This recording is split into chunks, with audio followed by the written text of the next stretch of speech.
Eh, Bueno, hola.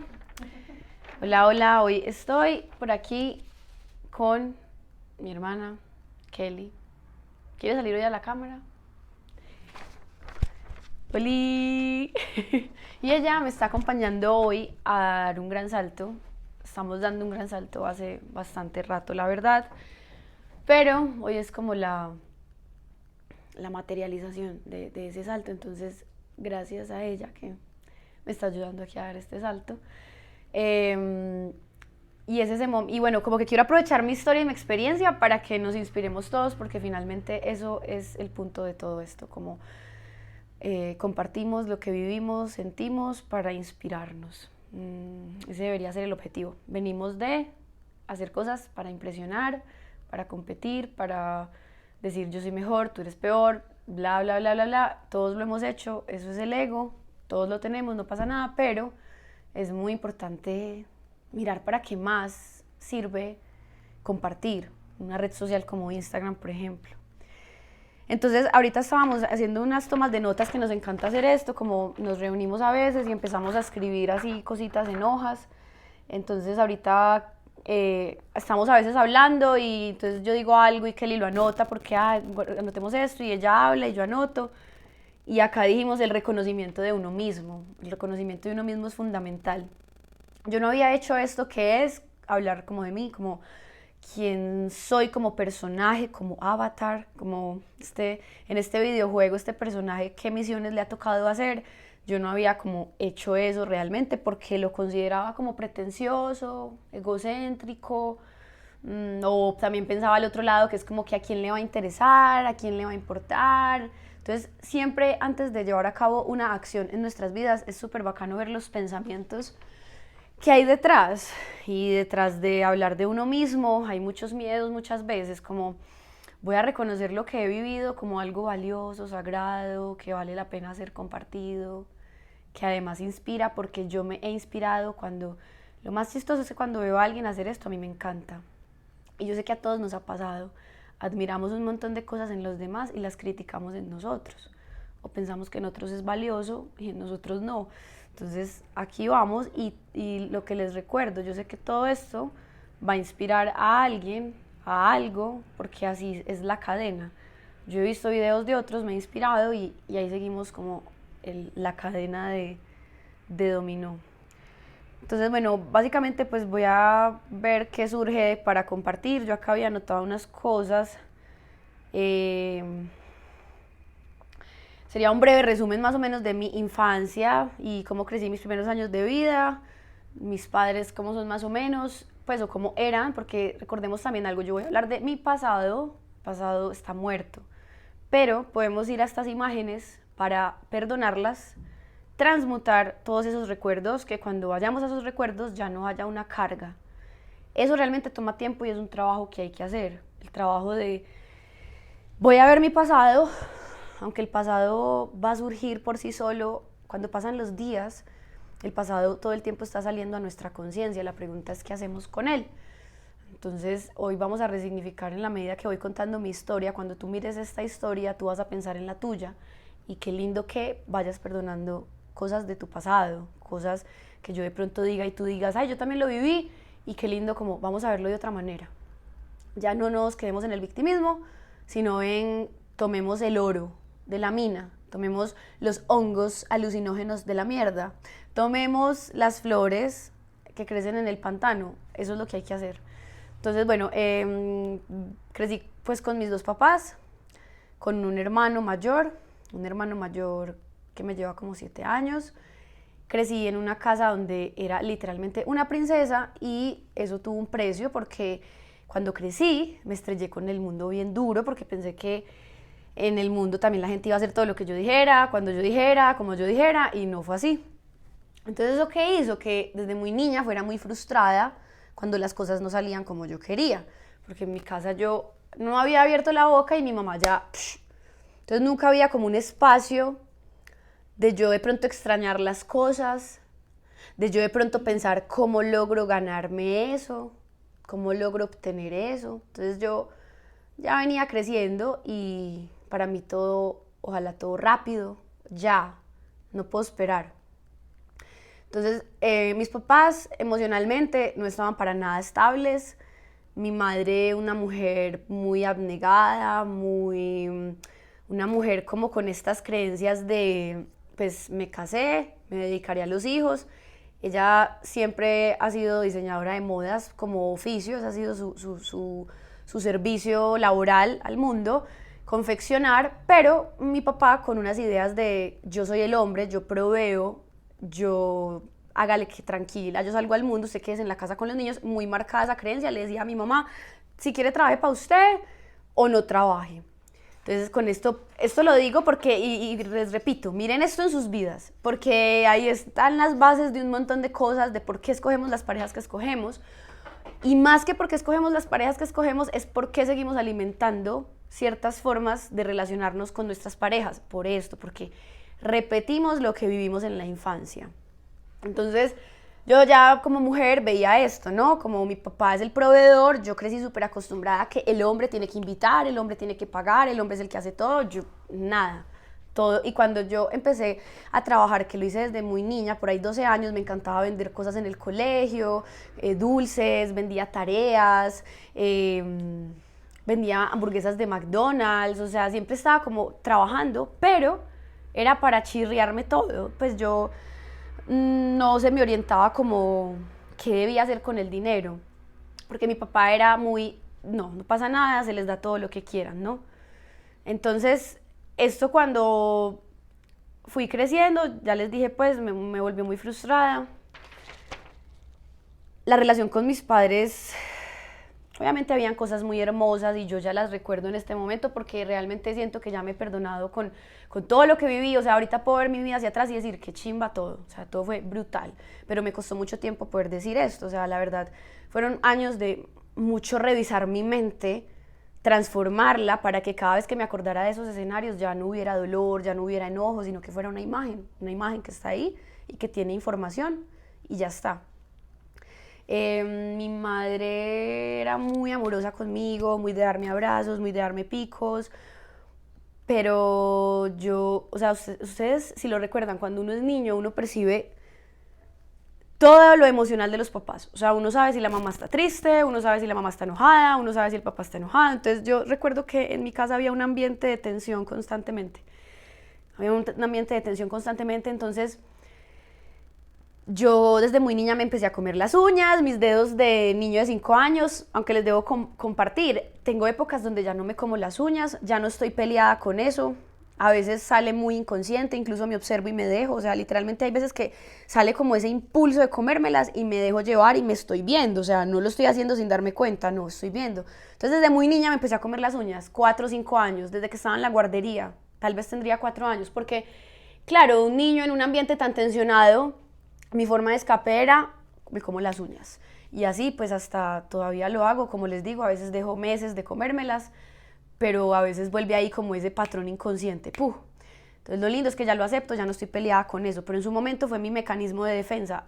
Todos, es muy lindo, observen esto, deben tener algún mecanismo de defensa, pues algo que los hacía como sentir tranquilos, a cogerse el pelo, cogerse la oreja, coger una tela, coger un peluche, coger cosas, o sea, muchas de las mañas que tenemos todos y son hermosas, o el que mueve el pie mucho, como que siempre estábamos tratando de darle escape a esas tensiones que vivíamos en casa, y especialmente si crecimos en un ambiente donde había mucha tensión emocional. Entonces ya mi hermano y yo crecimos en un ambiente bien particular. Yo lo amaba, yo recuerdo que yo lo amaba, pero mi hermano ya tenía como 7 años cuando yo nací, de manera que eso ya le da tiempo a un niño para que pues sea muy individual. Entonces, y siendo hombre, crecimos como hijos únicos, o sea, no había como una promoción de la hermandad, porque mi papá me daba a mí una cosa, mi hermano le daba otra. Eso se reflejó de grande hasta hace nada, que yo salía a comer postre con alguien y yo prefería invitarlo a un postre, pero yo no compartía el postre ni el helado. Entonces yo prefiero comprarte un postre, yo prefiero comprarte, y era así como resigna, no voy a compartir. Claro, yo no crecí en un ambiente donde me enseñaran a compartir, por ejemplo. Entonces, eso hace que tú todo lo quieras hacer tú solo, que tú creas que como tú lo haces, nadie lo hace. Y chicos, ya estamos en unos tiempos donde si no nos hemos dado cuenta que el trabajo en equipo es el futuro, nos va a llevar el que nos trajo. Ya es hora de trabajar en equipo. Kelly y yo literalmente estamos haciendo como una iniciación. Ella y yo venimos trabajando juntas hace mucho tiempo, pero hay un momento donde uno le tiene que dar el lugar de seriedad, ¿no? Como, hey, es en serio. Entonces, diciendo esto, puedo ver mi infancia y decir, yo nunca vi en el ambiente como una sensación de esto es en serio. Porque es que uno tiene que comprometerse con la vida. Es como, hey, esta familia es en serio. Hey, es que esto de ser mamá es en serio. Hey, es que esto de ser papá es en serio. Entonces siempre crecí en un ambiente muy revoloteado. Para los que les gusta la astrología, tengo la casa 4 en Piscis. Casa 4 es cáncer, la casa de cáncer, la familia, pues nos habla de la familia. Piscis, último signo del zodiaco, es la fundición con el todo, es todos somos uno. Entonces no había como límites, no habían barreras, había una fundición así como de todo. Entonces yo creía que el amor era eso, que el amor era así fundirse con el otro, seamos uno. Entonces mi mamá era muy así conmigo, dormí con mi mamá hasta los 21 años, me daba miedo la oscuridad con toda. A los 9 años se murió mi abuela en mi habitación prácticamente y eso generó un trauma que me costó muchos años soltar por dormir sola. Entonces ahí empecé a dormir con mi mamá. Mi mamá en paralelo estaba súper mal con mi papá, entonces mi mamá aprovechaba que yo me le metía en la pieza para ellos no enfrentar verbalmente sus problemas. Venga, mi amor, duerma con nosotros. Entonces, eso fue muy loco porque luego para los 11 años mi papá pierde el trabajo. Él tenía un trabajo, o sea, esto lo digo a modo de enseñanza, él tenía un trabajo donde de verdad todo era, les daban cosas, les pagaban el celular, era una empresa muy abundante, pero mi papá, yo nunca vi a una persona que le gustara trabajar, o sea, mi papá era ese personaje y miren ustedes si son ustedes ese personaje o tienen a alguien donde yo no crecí viendo a un adulto que amara el trabajo, entonces eso también es muy importante que lo revisen en por qué uno a veces no ama el trabajo o se pelea o desearía es que, ay, qué pereza trabajar. Con el tiempo la vida me puso personas enfrente que amaban trabajar y ahí entendí que el problema no es el trabajo, el problema es para qué trabajamos, en qué estamos trabajando, si realmente estamos trabajando en algo que está potenciando lo que a este avatar se le dio como don, o si estamos trabajando por supervivencia, porque es que hay que trabajar, vivir y comer, ¿no? Entonces mi papá se vivía quejando del trabajo y cuando uno se queja mucho de las cosas, la vida un día que le dice, ah bueno mi amor, usted se está quejando mucho de eso, no le sirve, venga lo quitamos. Entonces a mi papá pues lo terminan despidiendo de la empresa, yo estaba como en cuarto de primaria, tendría como unos 10 años tal vez, entonces yo creo que eso fue, bueno, el primer punto de inflexión de mi vida fue la muerte de mi abuela, o sea, desde muy niña vi la muerte, por ejemplo, eso sí ha sido algo, la muerte siempre ha estado muy presente en mi vida. Yo en 2 ocasiones tuve, no me acordaba de esto, 2 veces me hospitalizaron porque se me habían desinflado los pulmones, entonces casi me muero. O sea, yo recuerdo ahí en la clínica y un grupo de médicos haciendo reunión con mis papás porque era muy grave, el pulmón se me había desinflado. Entonces yo me acuerdo que yo pensé en la muerte desde muy niña. La muerte, y eso es un tema que lo dejamos para otro video, la muerte siempre estuvo muy presente en mi vida. Me tocó ir a entierros de familiares de mi papá también, muchos, por ahí 3, 4, y me encantaba ver así a los muertos. Pero me daba mucho miedo al mismo tiempo, ¿saben? Es como que a mí la vida me puso a ver la muerte desde muy niña, pero al mismo tiempo le tenía mucho miedo. Entonces el primer punto de inflexión fue mi abuela. Y lo lindo de la muerte es que la muerte es un símbolo. No, no pasa nada. Es nacer en algo, en tu forma de ser, en una relación. Todo el tiempo estamos en este proceso de vida, muerte, vida, muerte. O sea, la muerte no es solo que el cuerpo físico muera. La muerte es un proceso que está inherentemente en nuestra vida todo el tiempo. Sí, todo el tiempo estamos iniciando cosas y acabando cosas. Todo el tiempo estamos muriendo en partes de nosotros, en partes, en formas de ser. Entonces, la muerte ahí está, la muerte, la muerte, la muerte. Luego sigue el punto de inflexión que despiden a mi papá de la empresa, luego a mi hermano se va como al año que mi papá, a mi padre lo echan de la empresa y mi papá decide irse para Estados Unidos, pero fue en su momento súper traumático porque como en mi casa no había comunicación, o sea, mis papás no hablaban con nosotros de lo que pasaba en la casa Y recuerden que todo esto lo digo como enseñanza porque comprendo que ellos no tuvieran las herramientas en ese momento para hacerlo. O sea, lo comparto es para que si tú estás viviendo esto en este momento, sepas que eso se puede trascender y que no hay que juzgarlo. Simplemente hay que perdonar que, como dice la Biblia, o en una... No sé en qué parte, pero eso lo decía Jesús, no sé, es... Perdónalos porque no saben lo que hacen. Acá nadie sabe lo que hace. Acá todos estamos apenas descubriendo de qué se trata la vida. O sea, hasta ahora habíamos estado en piloto automático, siendo un bot más, sin saber nada de nada, sin cuestionarnos nada, sin preguntarnos por qué nací en esta casa, no, sin preguntarnos incluso por qué estamos vivos. O sea, ¿de dónde hemos emergido? ¿De dónde salimos? Entonces, cuando una vez nos fuimos para Estados Unidos, mis papás, mi mamá, mi papá y yo, y de la nada, cuando nos íbamos a devolver, mi mamá como que tu papá se va a quedar, y yo como que ¿qué? O sea, yo no me lo esperaba, y yo amaba a mi papá en su momento era como el amor de mi vida, como nos suele pasar a todos los niños y las niñas, pues cuando crecemos con una figura masculina, no tiene que ser el papá, a veces cualquier figura masculina en tu vida que haya estado ahí, lo era mi papá y lo era mi hermano, era como, oh, los amo, no puede ser. Y entonces la vida, que en su infinita sabiduría te está enseñando, en esos episodios la vida nos está enseñando el desapego, nos está enseñando que esto no va a durar para siempre y que el adiós hace parte de nuestra vida y que no tiene que ser traumático ni doloroso como realmente lo viví yo en su momento por no tener información. Entonces cuando ya mi mamá me dice, tu papá se va a quedar, entonces yo como que, ay, no puede ser. Bueno, ya, listo, nos vinimos para Medellín, papá se queda por allá.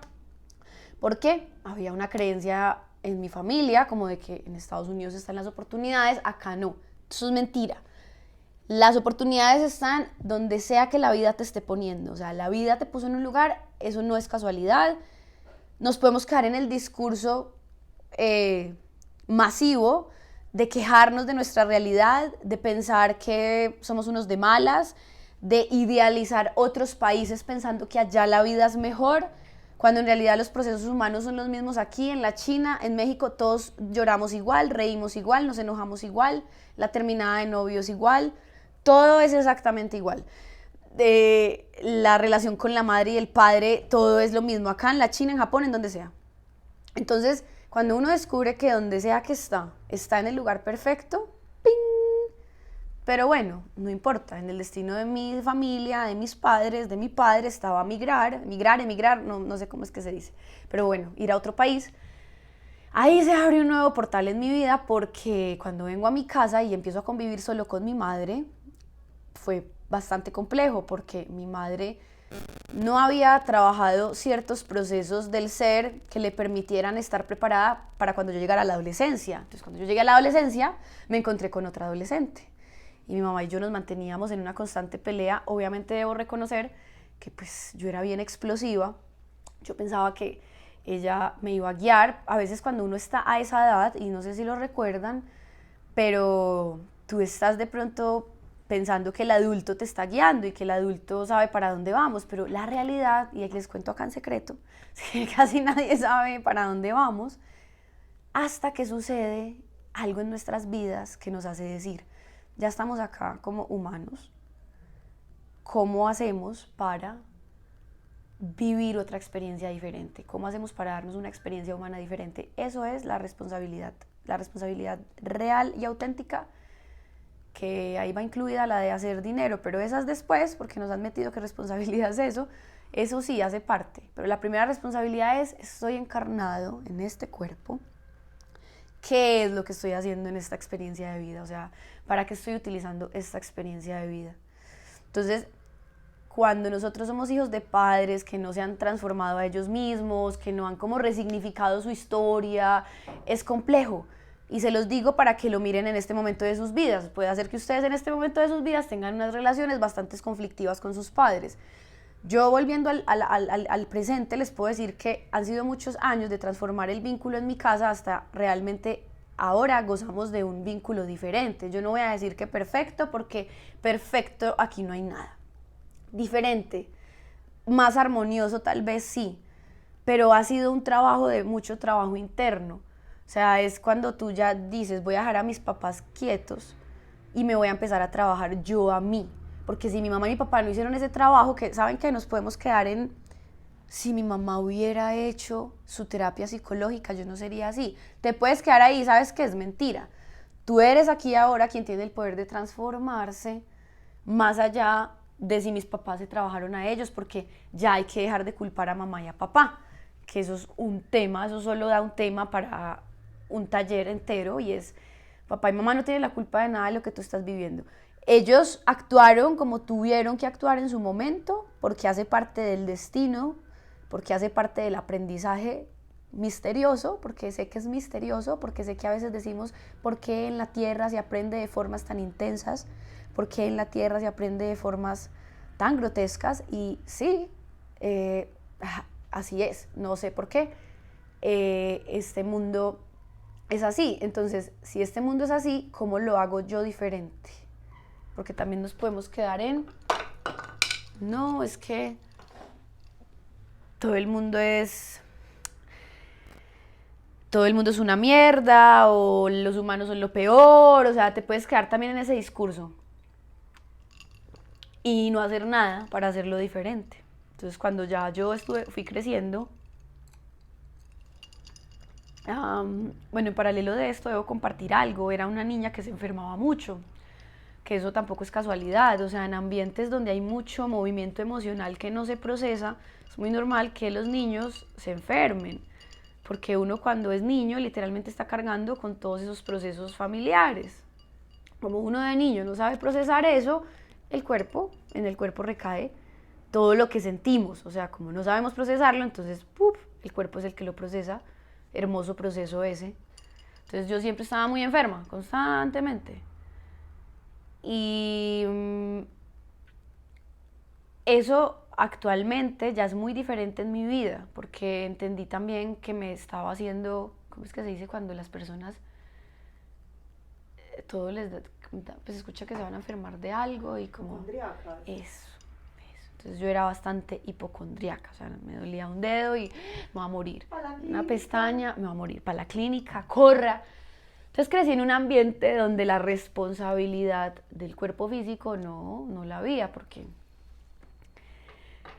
esos son temas que también la vida nos los va enseñando, o sea, el cuerpo físico, tú puedes aprender a que tu cuerpo físico no esté constantemente enfermándose, no es que no se vaya a enfermar, no nos podemos liberar totalmente de la enfermedad, creo, mientras esté este cuerpo, pero podemos no caer en tanto drama constante a través del cuerpo. Eso es otro tema para otro video, o sea, acá ya hemos hablado de muchos temas. Entonces, bueno, ya fui creciendo. Recuerdo que enfermarme para mí era una forma de llamar la atención. Cuando yo me enfermaba, cuando tú te enfermas normalmente te dan atención, se preocupan por ti. Entonces yo también recuerdo que codifiqué mucho en mi casa que estar enfermo era una forma de ganarse la atención. Entonces recuerdo que en mis parejas, pues mi primer novio fue como que cuando me enfermaba era como que, ay, me van a venir a consentir y me van a venir a ta. Pregunta, ¿dónde nos lleva esto? ¿Cuáles son las formas de amor que conocimos en la infancia? O sea, ¿qué es eso que yo aprendí que sí hacía o que sí me pasaba, me daban amor? En mi caso fue enfermarme. Y bueno, ahorita no recuerdo qué más cosas, pero llorar. O sea, yo lloraba, entonces me daban todo. Entonces, crecí grande, con mis novios llorando como una niña, como... Y recuerden algo, no pasa nada si uno llora con su pareja, porque vamos a llorar con la pareja. Es cuando yo uso el llanto para manipular, que lo usé muchas veces, pues como voy a llorar para que el otro se sienta mal, voy a llorar para que el otro me dé algo. Eso lo hice mucho, porque eso fue lo que aprendí en mi casa. Entonces les había dicho que no me aprendí a comunicar, nosotros no hablábamos nada, todo era como guerra y no habían conversaciones. Mis papás... bueno, o algo que no he dicho de mi padre era alcohólico, tomaba demasiado. Y tomó mucho, como hasta los 40 y... o sea, cuando yo nací, ya él como que tuvo su punto de inflexión. ¿Se acabó? Sí, grindea, que si algo yo lo pego mientras voy acá hablando. Mi padre tuvo como su punto de inflexión cuando mi mamá quedó en embarazo de mí, pero tal vez le tomó unos cuantos años realmente en dejar el alcohol. Creería yo, no estoy muy segura, después se los presento, como cuando tendría 45 años tal vez, o sea, él siguió como tomando, pero cada vez menos. Eso hizo que mi papá dejara de salir y entonces mis papás no tenían casi vida social y entonces todo eso era una recarga de energía muy grande. Se metieron en el papel de papás. Se metieron en el papel de papás, exacto, muchas gracias. Cuando un papá se vuelve solo papá, niños, parce, eso... Pues yo crecí, me acuerdo que yo crecía y yo veía a ellos y yo, ¿quién es usted más allá de papá? ¿Y quién es usted más allá de mamá? Como, Nancy, hola, ¿quién sos vos? Carlos, hola. Porque, claro, como no queremos asumir lo que estamos sintiendo, ellos no querían asumir lo que estaban sintiendo, entonces venga, distraigámonos siendo papás. Porque hay personas que se están distrayendo siendo papás, sí, debo decirlo. O sea, la paternidad se puede vivir desde la distracción o desde la, ¿cómo llamarla? O me estoy distrayendo siendo papá o me estoy conociendo, entregando, me estoy transformando a través de ser papá. Son dos cosas bien diferentes. Cuando los papás se están distrayendo siendo papás, por lo general son papás que imponen, porque debo guiar a este niño para que, como él sea, me dé unas sensaciones y yo me sienta bien. Entonces ahí es donde crecemos de padres que solo están dirigiendo a sus hijos, no los están dejando ser, los están... Entonces yo vengo de ahí, tema que nos lleva a... Nosotros no sabemos reconocernos muchas veces a nosotros mismos porque venimos de pronto de hogares donde no fuimos reconocidos, porque papá y mamá estaban poniendo una imagen sobre nosotros, o sea, papá y mamá estaban queriendo ver en nosotros algo, no lo que éramos, no, lo que querían ver.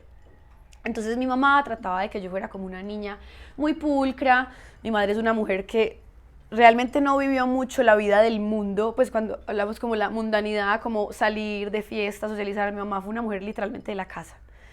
Entonces era muy ingenua. En cambio mi papá, paralelo, contraste, sí fue un hombre que creció en un barrio aquí de Medellín donde había mucha violencia, donde había alcohol, drogas, había de todo. ¿Cuál es que es el barrio? En Guayabal. Ajá. Guayabal o La Raya. Sí. Entonces mi papá tuvo mucho mundo y también le gustaba fumar marihuana y entonces él llevaba una vida muy diferente a mi mamá, que yo creo que más de uno de ustedes también debió tener papás así, como que, pero estos dos que hacían juntos, que uno no entiende así. Entonces, los opuestos, ¿cómo es? Los opuestos complementarios, ¿o qué? Ajá. Sí. ¿Qué vamos a poner? Ah, no, cuando nos vamos a niveles de sabiduría, muchachos, y mis papás hoy en día tienen una relación diferente, o sea, aunque ellos no lo hablen o no lo vean, yo sí aprendo mucho de ellos, y ellos hoy en día son amigos, o sea, no hay una relación marital, y no sabemos si mañana la vaya a ver, no tengo ni idea, pero actualmente no la hay, no la hay. Mi mamá siempre tuvo como muchos rayones con la sexualidad, y ese es otro tema. También crecí en un ambiente donde se me enseñó cosas muy perversas de la sexualidad, pues como que la sexualidad era lo peor. Miren todos los temas de los que les llevo hablando y todo lo que tiene que sanar uno, o sea, todo lo que tiene que mirar uno en su familia, como qué fue lo que aprendí yo de la sexualidad o no, o sea, qué no me enseñaron. Si te toca hacer espacios. ¿Cómo así? Si te toca hacer espacios, cambiar, hacer movimientos. En este momento. No, esa parte la vamos a cortar. No importa, eso va a quedar ahí. No, sí, eso no pasa nada. Todo, ¿no? Sí, yo suelo dejar todo, me gusta, crudo. Menos Crudo las fotos. crudo Las fotos sí las borro del Instagram. Crudo y al desnudo. Ah, no, eso ya les cuento. Pero es que mira que todo está conectado. Entonces, como crecí en una casa de blanco y negro, mi mamá era como blanco, mi papá negro, mi mamá era como luz, mi papá oscuridad. Y mi mamá estaba metida en la película de tu papá me hizo, o sea, mi mamá estuvo metida en la película de víctima por muchos años. Y esto también es muy necesario trascenderlo, chicos. O sea, eso de que el bueno de la película, el malo de la película, eso es dualidad. Eso no tiene ningún sentido. Uno se tiene que parar por encima de eso. Ni mi mamá es buena y mi papá es malo, ni mi mamá es mala y mi papá es bueno. Nadie es bueno y nadie es malo. Todos somos neutros teniendo experiencias. Entonces es muy bacano superar el bueno y el malo. Pero pues en su momento obviamente yo lo vi retraumático, ¿no? O sea, en su momento sí, como que mi mamá dijera, no, es que tu papá me hizo, es que tu papá me hizo. Entonces mi mamá es una mujer que de pronto en algunos hogares de ustedes sí les tocó una mujer que se fuera. La mujer que dijo, no, yo no me aguanto más este mierdero, yo me abro. Yo no vi eso, yo no vi el adiós, el terminar una relación.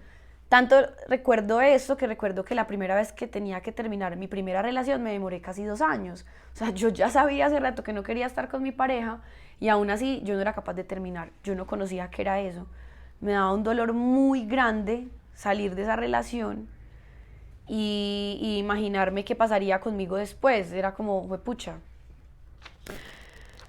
Una pregunta, ¿cuánto va? A ver, va media hora. Yo creo que no me importa que quede por ahí hasta los 40 incluso, no me importa. Es que puedes hacer 2 partes incluso. También, puede quedar primera parte y segunda parte. Y vas a hacer la parte 2. Sí, me gusta. Entonces así puedo hacer por ahí 45 minutos y los parto en 2.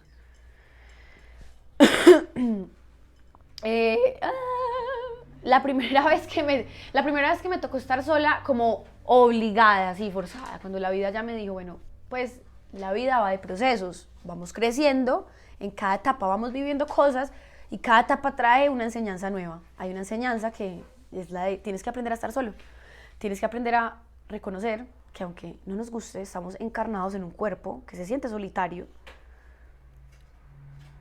Somos como una mente que está contenida en este cuerpo y, oh my God, eso es muy doloroso, la soledad. A mí me daba mucho miedo que mi cuerpo estuviera solo, porque luego en otro video hablaremos de la soledad de la mente. Pero entonces mi cuerpo solo, no, qué miedo. Y alguna vez en un viaje que hice a California, que tuve la experiencia de trabajar en campos de trimming, allá eran fincas. Un campo de trimming es donde, pues era un campo, eran cultivos de marihuana y ibas a ayudar a cortar. O sea, uno coge el cogollito y lo motila. Chucu, chucu, chucu, chucu, chucu, chucu, chucu, chucu, y ese es el trimming. Vamos a mostrar un cogollito. Vamos a mostrar un cogollito. Esto es un cogollito.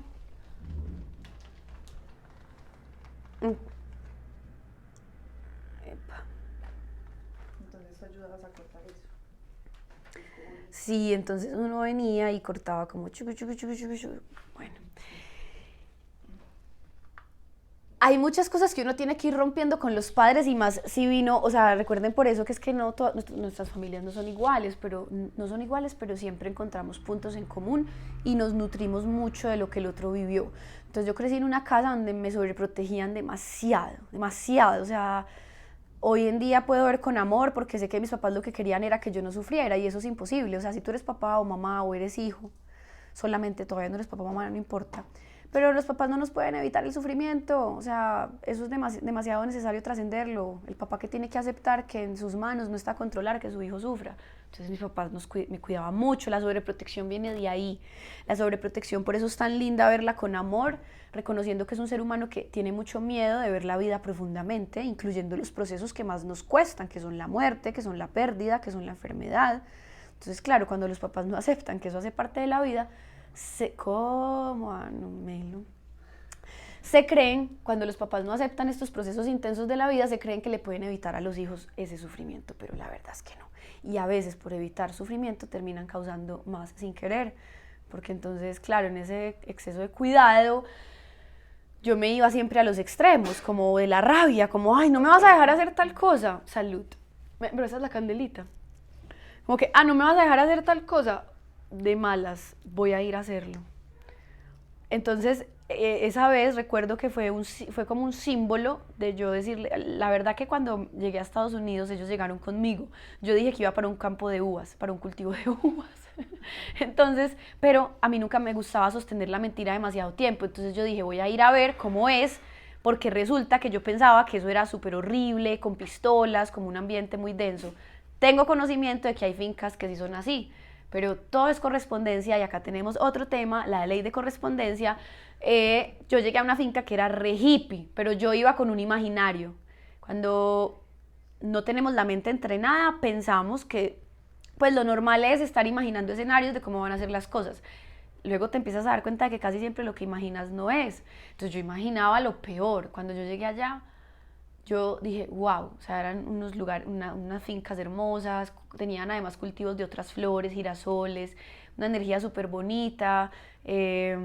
Muchos iban a trabajar solo 6 meses y los otros 6 meses se iban a pasear. Trabajaban 6 meses haciendo ese trabajo y los otros 6 meses se iban en trailers, llevaban su carro, su trailer, porque algunos viajaban por todo Estados Unidos. Muy interesante, eso me estaba abriendo la mente un montón. Ahí me di cuenta lo mucho que me habían cuidado toda mi vida, o sea, como que siempre mis viajes fueron a través de libros, películas, y veía eso y yo decía, ay, ¿cuándo será que puedo hacer todas esas cosas? Yo siento como si hubiera crecido en una jaula de oro, y lo digo porque yo sé que a muchos de ustedes les pasó lo mismo, como crecí en una jaula de oro, ¿no? Tenía muchas cosas, pero yo no podía ser libre realmente, yo no podía salir, explorar el mundo. Eh, Había un control sobre mis amistades muy marcado.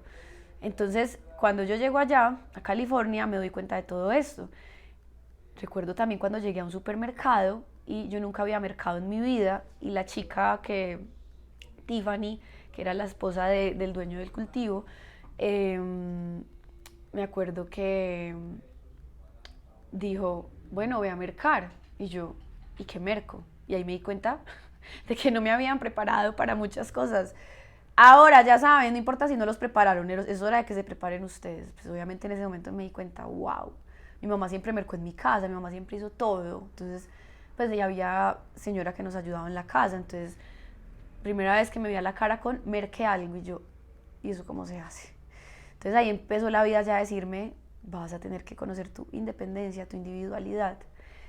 Y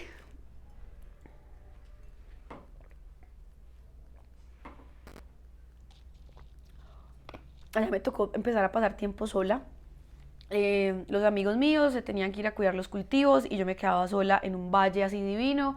Y ahí fue donde me tocó empezar, ¿cómo fue que pusiste esta mañana en tu historia? A escucharlos, a conversar con mis pensamientos. Ahí fue que, ¡puf! Bueno, Mel, ¿estás solo tú contigo? ¿Qué vas a hacer? Y era muy loco. Recuerdo que hice muchos audios en un celular que perdí. Hablé mucho, no recuerdo qué hablaría, o bueno, recuerdo como que yo decía, ¿qué está pasando? ¿Qué es esta soledad? ¿Por qué estoy aquí? Tenía una relación en aquel momento que fue mi última relación, de la que los que me siguen hace rato ya saben de esa relación, que fue la típica relación tóxica, que si tú aprovechas te ayuda a despertar. Y en ese momento yo me cuestionaba mucho esa relación, yo bueno, ¿yo por qué estoy en esta relación? Bla, bla, bla. Me dio mucho tiempo para reflexionar. Entonces el caso es ese, la vida siempre, hay un momento de nuestras vidas que nos pone a estar solos. Puede hacer que a ti te esté tocando en este momento esa fase y tú pienses que es lo peor, que la vida está en tu contra y sí, se siente así, pero no es verdad. En paralelo a esto se me está escapando algo demasiado importante. Yo empecé a tomar medicación psiquiátrica como a los 19 años cuando entré a la universidad. Pero siempre había una voz que me decía, hay algo más, hay algo más. Sin embargo, mis colapsos emocionales eran muy fuertes. Entonces yo a veces me ayudaba a esas pastillas. Las sustancias psicotrópicas, las drogas, las conocí relativamente grandes y comparo con otros amigos míos. Entonces yo tenía como 21 años, 22. Y me recuerdo que yo estaba entre seguir tomando la medicación psiquiátrica o empezar a probar las drogas, porque amaba leer, ya la verdad no lo hago. Yo leía sobre todo, yo, efectos de tal cosa, efectos de esto, efectos de aquello, efectos. Entonces eso era un control ni el hijo de madre y un miedo ni el hijo de madre. Yo leía sobre medicamentos y qué susto esos efectos secundarios. Leía sobre el éxtasis o sobre el LSD y qué miedo. Esa pareja que tuve en ese momento, de la que les digo que ya les he contado, con él fue que aprendí, él me abrió como ese portal de deja esas pastillas y empieza a conocer otras cosas. Eso es un tema para cuando la mente está muy cerrada y es confrontante, pero esto es un tema para otro video, cómo las sustancias nos ayudan a ampliar la perspectiva de la vida. Entonces, tomando en paralelo esos medicamentos psiquiátricos, empiezo a conocer las drogas, el LSD, el éxtasis, la marihuana, aunque la marihuana no la llamo droga, la llamo planta, es una flor. Y ya, allá me tocó estar sola, el caso de eso es eso, ya les dije. Otra cosa que me acompañó desde muy niña fue el acné. Para mí el acné, yo me puse, ya puedo poner en palabras, el acné fue el resultado de tantos años tratándome mal. O sea, yo me veía a un espejo y yo me trataba muy mal. O sea, yo me sentía tan asquerosa que finalmente se manifestó en el acné. Ya tenía un acné demasiado marcado. Si algo, yo siempre digo esto, a veces pongo imágenes, a veces no. Si se me ocurre, pongo una imagen de cómo llegué a tener mi piel. Y fue como la materialización de mi diálogo mental, porque siempre tuve una obsesión con el físico, muy fuerte. O sea, yo misma me impresionaba de mí misma, cómo me veía a un espejo y me trataba tan mal. Y como me la pasaba tanto conmigo, les conté que me cuidaban mucho, pasaba mucho tiempo en soledad desde muy niña. Me tocaba estar mucho conmigo, pero mi diálogo propio era muy fuerte, no me quería ni 5, me trataba muy mal, me comparaba demasiado. Entonces el acné, que yo les estoy haciendo una saga de videos, una serie, eso lo dejamos para otro video, pues para no extender más pero el acné fue otra cosa que me acompañó desde muy pequeña. Lo traté en su momento con pastillas de planificar, tomé Roacutan, Isofase, isotretinoína, cuánto tratamiento para la piel había, nunca nada me servía porque las enfermedades se tienen que tratar desde la raíz. A veces los síntomas físicos se van, otras veces no se van a ir, otras veces la manifestación de un síntoma físico es en sí misma la lección de vida, como puede ser que una persona quede discapacitada, como puede ser que pierdas una mano. O sea, hay afecciones físicas que ellas en sí mismas son la enseñanza y no se van a ir. A mí con el acné me ha tocado llegar a momentos de hasta decir, si este acné se va a quedar conmigo toda la vida, pues que se quede toda la vida, pero tengo que aprender a verme a mí misma más allá de eso. O sea, el acné también me dijo, mira hacia adentro, tú no eres solo este cuerpo, deja de pensar que tu valor está ligado al cuerpo, porque pensaba que mi valor estaba ligado al cuerpo. Siempre crecí en un ambiente con amigas como que la cirugía era demasiado importante, que el cuerpo esté no sé cómo, los brazos no sé cómo, la piel no sé cómo, o sea, era un rayón demasiado fuerte.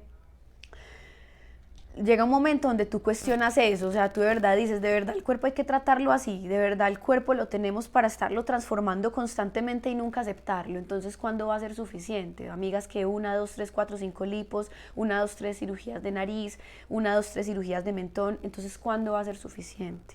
Esa pregunta es muy importante hacérsela.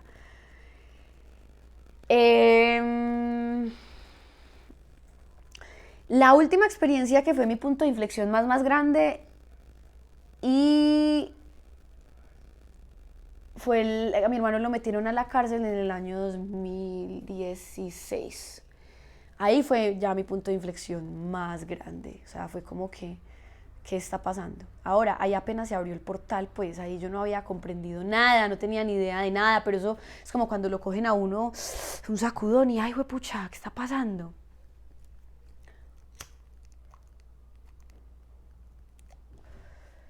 Creo que ahí fue cuando empecé a tomar más autoconciencia de mis procesos. Y ya, yo sé, bueno, nene, ¿me dices cuánto va, por favor? Yo creo que van 40 y pico. Si quieres, ya van 43. Listo, lo que dijimos 45. Bueno, dijimos que íbamos a grabar 45 minutos. Ya, yo creo que son muchas cosas, yo las iré compartiendo con el tiempo. Lo lindo de que yo me atreva a compartir mis historias es para lo que les dije, miren ustedes sus historias.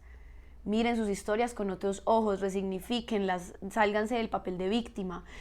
Uno tiene que dejar de pensar y de ver lo que vivió como, ay, pobre de mí, ¿por qué me pasó esto? ¿Por qué me hicieron esto? Ya no más. Ya es momento de ver eso como lo que tenía que ser, como lo perfecto, como lo que no entiendo ni comprendo, porque claro que es un misterio, estar vivos es un misterio. El que se siente a mirar dice, juepucha, ¿cómo es posible que existamos? Esto es un misterio absurdo. Pero entonces empieza ¿por dónde? Por asumir mi propia vida, mi avatar, lo que me pusieron a vivir a mí, lo que son mis padres, lo que son mis amigos. Todos esos procesos de vida hay que verlos. Muchas, muchas, muchas gracias por acompañarme hasta el final. Gracias nuevamente a Kelly que me ayudó a dar este paso. Y espero pues que toda esta información les sirva de algo. Y nos vemos entonces en un próximo video. Los quiero mucho. Chao, chao.